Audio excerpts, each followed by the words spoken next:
주식 관련해서 좀 추천해줄 만한 책이 좀 있다면? 없어요. 다 보는데 거의 뭐 99%가 다 쓰레기예요. 괜찮으시겠어요? 다 쓰레기다? 누가 뭐라고 하면 형이 1%였어요. 이렇게 하면 되잖아요. 둘의 장단점 뭐예요? 쉬워. 너무 쉬워요. 그냥 돈 놓고 돈 먹기로 보여요. 안녕하세요. 김작가TV 대신 물어드립니다 코너입니다. 오늘의 주제는 전업 투자자의 주식 투자 편입니다. 함께 이야기 나눈 10분을 소개하도록 하겠습니다. 안녕하세요. 안녕하세요. 안녕하세요. 사람들이 주식 투자에 실패하는 근원적인 이유는 뭐라고 생각하세요? 본성대로만 해서 그렇죠. 본성을 극복해야 되는데 인간 본성대로, 감성대로만 하는, 느낌으로 하는 거예요. 본성을 어떻게 극복해요? 우리 김 작가님부터 봅시다. 네. 주식시장에 처음 딱 발 들여놨어요. 발 들어왔어요. 네. 뭐 했어요? 주식 뭐 샀죠? 네. 그 회사에 대해서 얼만큼 알아보셨어요?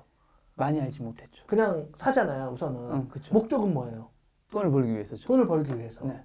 근데 내가 잘 모르는 거에 대해서 그리고 거기에 이제 돈을 이렇게 확 넣은 거예요. 네.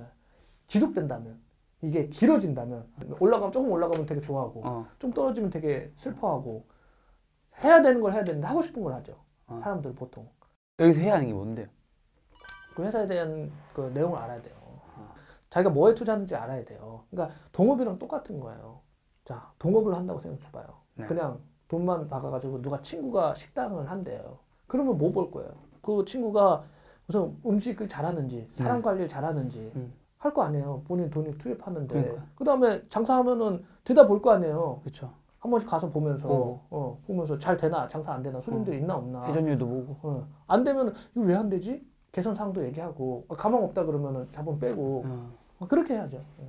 사람들이 너무 공부를 안 하는 거군요. 그렇죠. 그냥 뭐 돈만 넣으니까. 주식 투자 때 어떻게 하면 돈을 벌어요? 저도 처음에 와가지고는 똑같았어요. 되게 이제 막막했고 돈은 벌고 싶었는데 되게 힘들었어요. 근데 저 같은 경우는 운이 되게 좋았던 케이스인데 투자 파트너들이 잘 만났어요. 투자 파트너들이 되게 실력이 있고 그 배울 게 있는 분들이었어요. 그리고 배운 다음에 좀 일찍 좀 자리를 잡았죠. 아닌 것들 잘라내고 그 중에서 좀 저렴하면서 앞으로 올라갈 수 있는 것 중에서 또 주주 환원도 어느 정도 될 것들을 갖다가 사서 좀 모았다가 괜찮은 이제 값을 쳐준다고 했을 때 그때 이제 팔고 나오는 거죠. 그럼 주식 투자도 하고 부동산도 하고 계시잖아요. 예. 자산이 거의 반반? 뭐 그런 셈입니다. 반반이면 둘의 장단점 뭐예요? 부동산의 장점은 쉬워요. 너무 쉬워요. 펀더멘탈 베이스 주식 투자하시는 사람들은 부동산 너무 쉬운 거예요. 이거는 부동산은 그냥 돈 놓고 돈 먹기로 보여요. 저 같은 경우는 이제 주택을 2014년도에 좀 늘렸는데 주택이라는 게 그냥 지어지고 뭐 이런다고 생각하는데 그게 그냥 되는 게 아니고 수요와 공급에 따라서 이렇게 움직입니다. 제가 이제 왜 주택을 샀는지에 대한 거를 말씀드리면 그 답이 될 거예요. 2008년도에 리만이 터졌죠. 그 전까지는 시공 업황이 어마어마하게 호황이었어요. 건설사들이 돈을 많이 벌었죠.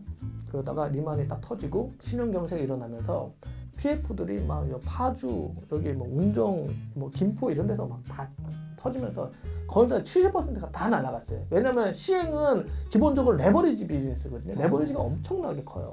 망했단 말이죠. 그리고 집값이 떨어진단 말이죠. 다시 이제 자본 생태가 나오는데 집값이 떨어지고 있어요. 앞으로도 떨어질 것 같아. 집 살 거야, 안 살 거예요? 안 사죠. 안 사죠. 안 살 거가 사람들이 안 살 것 같은데 이 시행사들이 만들겠어, 안 만들겠어? 안 만들겠죠. 안 짓겠죠.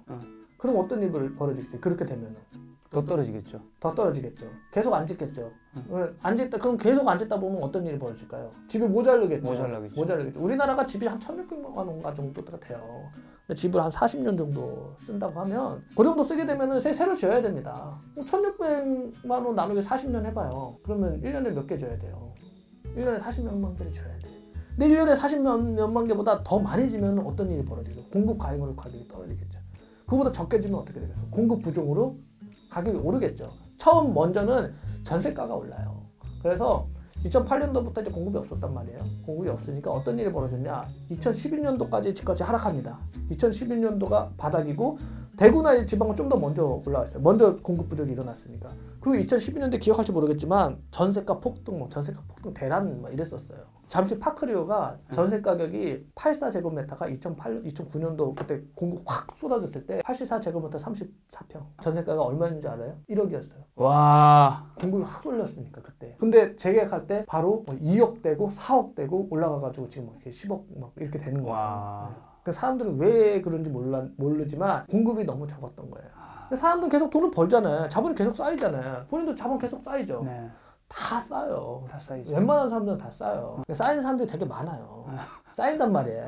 근데 2014년도에 이제 LTV 70으로 풀어줬죠. 그러면 레버리지 이거 3배짜리예요. 부동산은 가장 기본적으로 레버리지에 대한 안정도가 높아요. 은행에서 돈 빌렸어요. 10억 빌렸어요. 이자만 꼬박꼬박 내면 집값이 올라가든 내려가든 돈 갚으라고 해요, 안 해요? 안 해요. 30년 그냥 끝까지 가는 거예요. 그냥 내가 소득에 맞춰가지고 집을 사면 되는 거죠. LTV 올려줬어요. 레버리지 올려준 거예요. 공급은 부족해요. 그럼 그 뒤로는 어떻게 되겠어요? 전세가 올랐어요? 그 다음 어떻게 되겠어요? 그냥 오르는 겁니다. 그냥 오르는 거예요, 그냥. 그러면 그냥 사면 되는 거예요, 그냥. 레버리지 3배로. 이건 거래 비용이 크기 때문에 취등록세나 이런 거 크기 때문에 단타를 할 수가 없어요. 샀으면 그것도 큰 자산이에요. 사는 사람이 있어야 시행시공사들이 일하죠. 경제를 활성화시키는 거예요. 이게 집을 여러 개 산 사람들을 욕하지만 세금 많이 나고 경제 활성화에 굉장히 큰 도움을 주는 사람들이에요. 그게 안 되게 되면 내수가 폭망되는 겁니다. 지금같이 우리나라에서만 있는 정책으로 이렇게 되는 거예요. 집을 사서 임대를 주고 경기가 활성화되죠. 주택이 오릅니다. 안정적으로 레버리지를 크게 내서 소득을 벌 수 있죠. 네. 들어보니까 부동산 투자가 좀 더 우리나라에서는 안정적인 투자 같은 느낌이 들리는데 안정적이냐 비안정적이냐는 방법의 차이예요. 비싸게 들어가 봐요. 2008년도에 내가 레버리지 이빨이 땡겨가지고 들어갔어요. 그럼 금리 올라가. 집값 폭락해. 뭐 잘 버텼으면 다시 비트했겠지만 강남 아파트 샀으면 2018년도부터 2012년도까지 개고통 받은 다음에 지금은 다시 비트했겠지만 사실 여기서 만약에 내가 그 이자 낼 비용을 감당 못했다면은 경매행위거든요. 우리가 보통 주변에 예를 들면 내 친구, 내 아버지, 내 형제가 누가 있으면 내 주변에 아파트 사서 돈 번 사람 너무 많아. 많죠? 근데 주식으로 돈 번 개인은 거의 잘 없는 것 같아요. 그래서 사람들은 대한민국에서는 땅이 진리다 라는 얘기가 있잖아요. 요거의 팩트는 뭐예요? 진짜 좀 그런 거예요? 아닌가요? 그렇겠죠. 비율적으로 주식에서 돈 번 사람들은 대다수의 한 90%의 자본이 아마 한 상위 한 5%로 이제 빨려 들어가는 구조였을 거예요. 왜냐면 시장이 그렇게 크게 상향을 안 했고 한국 시장 같은 경우는 거의 트레이딩이 90%이기 때문에 90% 이상이기 때문에 트레이딩을 하면서 카지노는 똑같거든요. 카지노가 보면 드롭백하고 홀드 이걸로 조정을 하는데 카지노가 승률이 50%가 아니라 50.1%나 50.01% 막 이렇게 돼요. 조금 더 높다. 조금 더 높아요. 그걸 길어지게 해봐요. 그러면 계속 우리가 포카를 쳤는데 내가 51%야. 무조건 내가 이기는 겁니다. 100억으로 시작해도 내가 200억 되는 거예요. 시간 차이인 거지. 길게 하면은. 그걸 했기 때문에 그런 거예요. 비정상적인 투자가 아니라 바카라를 했기 때문에 그런 거고 정상적인 투자를 했다면은 그 정도는 아니었을 거예요. 주식 관련해서 좀 추천해줄 만한 책이 좀 있다면? 없어요. 미국 주식을 하기 위해서는 투자 고전 서적들이 되게 좋은 책들이 있어요. 쉬운 책들. 그러니까 해외 같은 경우는 피터 린치의 이기는 투자나 이런 것들이 있어. 너무 괜찮아요. 그냥 그것만 좀 보고 해도 충분하거든요. ETF 같은 거 뭐 정보글 아저씨가 쓴 책도 있고 해외 유명한 거 책이 다 읽을만 한데 그걸 가지고 국내 시장에 와가지고 적용하려고 그러면 아마 쥐어 터질 겁니다. 안 통해요. 그런 거. 여기는 그런 시장이 아닙니다. 이 시장의 게임의 법칙을 좀 알아야 돼요. 기관의 플레이, 외인들의 플레이, 그리고 이 시장에 참여하는 사람들 중에서 좀 제야에서 큰 자금 굴리는 사람들의 플레이를 좀 알아야 돼요. 근데 그런 거 책에 나와 있는 거 없어요. 우리나라 주식 투자는 보고 할 만한 책이 좀 없는 거예요? 없어요. 아직까지는 저는 못 봤어요. 저는 시간 나오면 책들 이렇게 다 보거든요. 다 보는데 거의 뭐 99%가 다 쓰레기예요. 사실 경제학령에서 주식 관련된 책도 되게 많이 나오잖아요. 많이 나오죠. 다 쓰레기다. 네, 다 쓰레기입니다. 그냥. 아무 의미 없어요. 괜찮으시겠어요? 다 쓰레기다? 99%. 누가 뭐라고 하면 형이 1%였어요. 그렇게 하면 되잖아요. 주식 투자 하시는 분도 많잖아요. 네. 저는 주식 전도사가 아니에요. 추천하는 것도 아니고 난 이때까지 누구한테 어렸을 땐 그랬어요. 어렸을 때 해보니까 괜찮아요. 그래서 친구들이나 가족들한테 좋아, 괜찮아. 근데 주변에 친한 사람들을 못 구하는 사람들이 많아요. 그냥 그대로 살고 있어요. 안 맞는 거예요. 그리고 그쪽으로 들으려고도 안 하고 생각도 없고 그냥 자기만의 저게 있는 거예요. 근데 나중에는 깨달았어요. 아, 이게 좋은 거 이거 얘기하는 거 이게 아무 의미가 없는 거구나. 좋아하는 사람들은 알아서 막 찾아요. 저는 하루에 매일 한 40, 50통 정도 봤거든요. 그중에서 정말 딱 보면은 간절한 사람들, 괜찮은 사람들이 있어요. 필요한 사람들이 있어요. 근데 방법만 좀 몰랐던 사람들이 있어요. 예를 들면 제가 이제 시청자하고도 뭐 하는데 그분도 되게 똑똑해. 명문대 나와가지고 근데 전문직 하시는 분인데 주식에서 그냥 맨날 저 깨졌었던 거예요. 근데 이제 안 깨지는 법 이런 거 이렇게 하는 거 정도는 제가 알려줬더니 요새는 좀 수익 나고 있더라고요. 이렇게 생각하고 있어요. 우리 80년대생들이 가장 중요한데 우리 예전에 제 586 세대들은 국민연금 얘기를 안 할 수가 없어요. 국민연금이 이제 뭐 학교 선생님만 해도 어느 정도 삶을 보장해주는 수준이었단 말이에요. 국민연금의 가장 큰 문제점은 뭐냐면 국민연금의 수익률이 문제가 아니에요. 수익률은 보면은 국민연금 수익률이 그렇게 막 낮지 않아요. 국민연금의 문제점은 불공정하다는 거예요. 세대 간의 불공정. 전 세대는 왕창 가져갔는데 우리는 어떻게 되는 거야? 우리는. 그렇잖아요. 그러면 우리의 노후는 국민연금이 이제 해결해 줄 수 없어.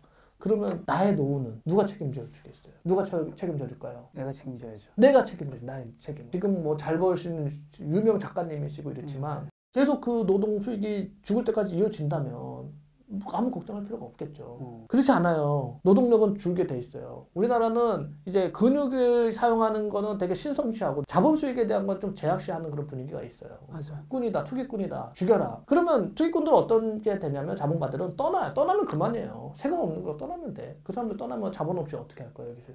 그냥 나라는 멸망하는 겁니다. 그냥 폭삭하는 거예요. 스스로 살 길은 자기가 찾아놔야 되는데 노후에는 자본가가 돼야 돼요. 노동의 소득이 줄어드는 만큼을 커버칠 수 만큼 자본의 소득을 늘려놔야 돼요. 그게 안 되면 노숙자 행위입니다. 사회적인 문제가 될 거예요. 저는 지금 80년대생들, 내 또래생들이 이런 거에 대해서 미리 생각을 안 하면 어느 순간 떠보면 이제 칼이 딱 여기까지 와 있는 거예요. 이제 나 명퇴해야 되는데 할 일은 없고 늙었는데 아침에 일어나기도 힘든데 배달하러 갈 거예요? 모인 돈은 없고. 모인 돈은 없고 어떡할 거예요? 사회적인 문제가 됩니다. 사회적 갈등이 생기고 이 사회적인 비용을 만들어요. 그래서 연금 체계를 좀 개선을 좀 해야 돼요. 좋은 회사, 미국 주식, 한국 주식, 한국에도 좋은 회사, 미국에도 좋은 회사를 갖다가 젊었을 때 잘 많이 모아놓는 거예요. 그냥 양으로 갖다가. 지금 국내에서도 배당 잘 주는 회사들 많이 있어요. 그리고 과거에도 배당을 줬었고 앞으로도 줄 거고 앞으로는 한국도 이제 좀 더 좀 투명한 이제 주주환원 시스템이 정착할 거고 조금씩 개선이 될 거예요. 지금 준비해야죠. 힘 있을 때.